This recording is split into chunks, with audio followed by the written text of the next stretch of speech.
Welcome to my qualifying race analysis here from Abu Dhabi, and I'll jump right into it. Lewis, first pole since German Grand Prix, so since 9 races, first pole, epic. Why is that? I think somehow he's not quite as spectacular over one lap this season than all the years before. Impossible to know why. Maybe he just doesn't feel as comfortable with the car or with the setup that he has this year.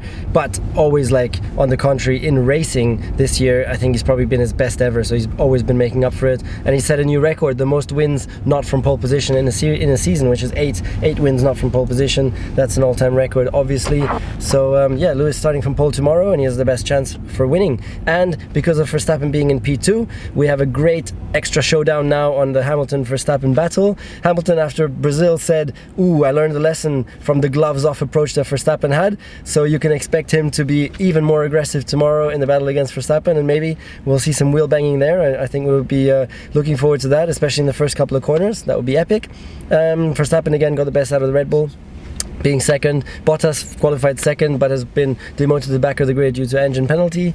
So we can look forward to a great catch-up race from him, and the challenge for him is going to be to try and get to the podium, which is difficult, but with a bit of luck and safety car or something, who knows, he can make it, and that would be epic. Then behind there, it was the Ferraris who messed up their strategy again in qualifying, and their best bet, which was Leclerc, got robbed of his last chance because he crossed the line too late. And it's something they've had before, and they've done it again. So Binotto said to me that it was planned because they have to go aggressive, because they just didn't have the pace. So they wanted to make sure they absolutely have the best situation out there, being the last on the track. But to go so aggressive that you risk dropping out and not getting any lap, not sure if that's the right thing. So are you okay there? Oh no. No. Please, here's some water. So then who do we have? So Leclerc was in P3, again with a great job beating Vettel. He just beaten Vettel in qualifying a lot through the season, so really dominating in qualifying, having also the most qualifying pole positions of the year, being 7 pole positions, followed by Lewis and Valtteri on 5 both. Vettel spinning even in qualifying, I mean, on a preparation to the lap, like that was a strange mistake as well there, but then he recovered okay. And the Ferrari split the strategy, so you have Leclerc on the medium tire tomorrow and Vettel on the soft tire, so that's going to be interesting because the medium should be the better one. You go medium hard or you go soft hard.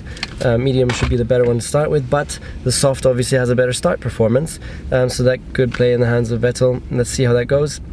Today Vettel was kind of out there always being in front of Leclerc in qualifying, so it seems that Ferrari has said, Vettel, you need to help Leclerc try to get that 3rd place in the Drivers' Championship. Interesting that really Vettel is out there to help Leclerc. That's quite an interesting dynamic. And then behind that, I mean, you had Lando Norris. Albon, first of all, put in a mediocre performance compared to Verstappen. And then you had Lando Norris, epic, finishing that qualifying battle with Carlos Sainz, 11-10 in his first year. So out-qualifying his teammate more often. So that's great, because Carlos Sainz, we know, was one of the best drivers of the year out there, because he's just done so amazing racing. And then Ricciardo getting the most out of his Renault once again and beating Hockenheim, so justifying why Ricciardo is staying in there and Hockenheim is getting an exit, with Ocon replacing him, being French. And then Sainz, one of my best drivers of the year, and from my point of view, behind that, and then who else would stand out from the rest? I think that's pretty much the most spectacular one. So thank you for watching, subscribe if you're new, and stay tuned for tomorrow's videos, one behind the scenes and one analysis from tomorrow's race. It's gonna be good.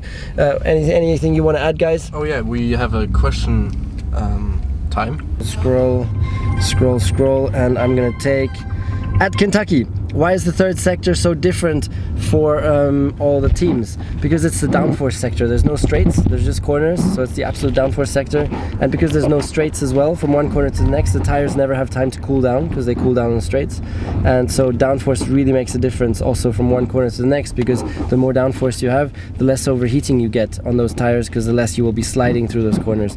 And that's where you can really see the huge difference from Mercedes and the huge downforce that they have on that car, especially in slow speed corners, because they are so dominant there in that last sector. I think putting 6/10 on a Ferrari just in that one sector is like absolutely epic. So that's the reason for that. So let me take another random one here from YouTube. Scroll. At Elisha, second one. What's special about this circuit, and what kind of driver skill does well here? Special about this track, there's not really that much special about the track. It's really important to have the balance of the car perfect, to always get to those apexes, because there's a lot of I mean, how do I explain it? There's nothing really special. Okay, let me say. So at Elisha, what's special about this circuit? I think the most special thing about this track is the changing conditions out there, because you practice in the heat and then you qualify in the cold conditions of the evening. And it's going to be similar tomorrow in the race, where you start in the warmer conditions, and then as the sun sets, first of all it gets dark, and then you have to drive at the end of the race with really cold conditions. So the balance changes a lot, and you got to be prepared for that. And that's a very, very special thing about this weekend. So that's it. Thank you very much for tuning in. Subscribe if you're new, and check out all the videos from tomorrow and my vlog from today, from qualifying, coming out a little bit later. When are you guys gonna be done with that? 1 hour?